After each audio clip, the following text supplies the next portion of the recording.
Leader of the third party.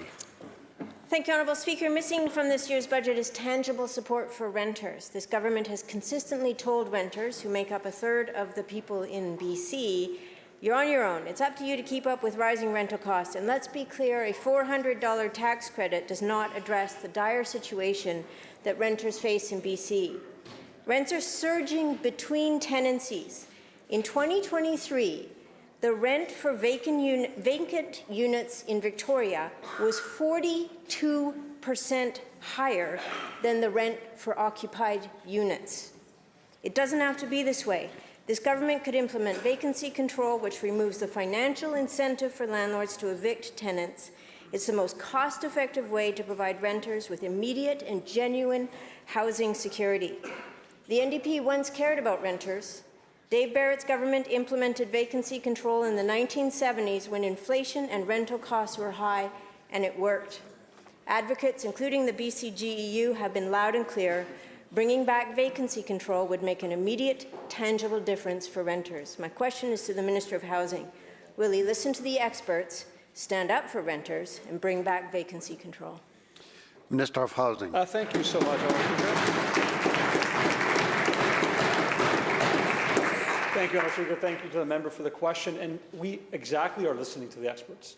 What the experts have told us is that when you're in an environment where you have a limited housing supply and you're seeing an increase in population coming to your community, putting a vacancy control by unit into place will limit the new supply coming into the market.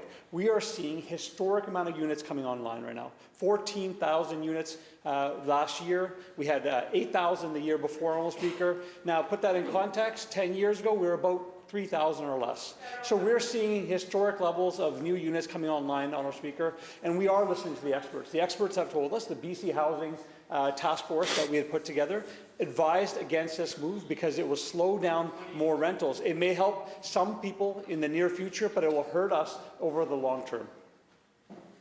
Leader of third party supplemental. Thank you, Honourable Speaker. Listening to the experts 5 years ago about ignoring the ones who are speaking today is a choice, and the thing that's being limited are people who can afford to live here. This government says it's addressing affordable housing, yet millions of dollars earmarked for rent subsidies to struggling seniors have gone unspent. In 2022-23, BC's housing rental assistance programs reached 10,000 fewer people than planned. As a result, $32 million that was supposed to support low-income British Columbians did not get spent. For those who do receive rental assistance, the subsidies are no longer enough to make ends meet. The system is broken. People who worked hard their whole lives, who contributed to the fabric of this society, are being forced into homelessness. It's shameful and wrong. My question is to the Minister of Housing. Our parents are being forced to live in tents and RVs. Is the government okay with this, or will he fix the SAFER program to ensure low-income seniors can stay housed? Minister. Thank you, Honourable Speaker.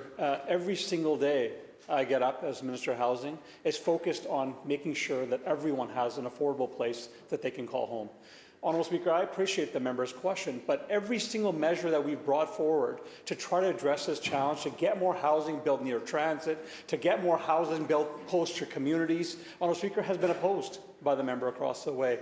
And so, although I appreciate the context of the question, the challenge we're dealing with is massive and it requires real leadership, and we have not heard anything from the other side other than a few measures here and there, Honourable Speaker. We're going to continue to do the work we need to do. We need to ensure that we're building supply, that we're investing in affordable housing. We know we're 2 decades behind when it comes to the required amount of affordable housing that needs to be invested in communities, Honourable Speaker. And when it comes to SAFER and RAP, Honourable Speaker, when we came into government in 2018, increased the budget by 42%. This program is an important program. It serves 20,000 seniors in British Columbia. We know that we need to modify the program. We've had a review that's been done. It's just finishing up, and we'll review it and make that information public.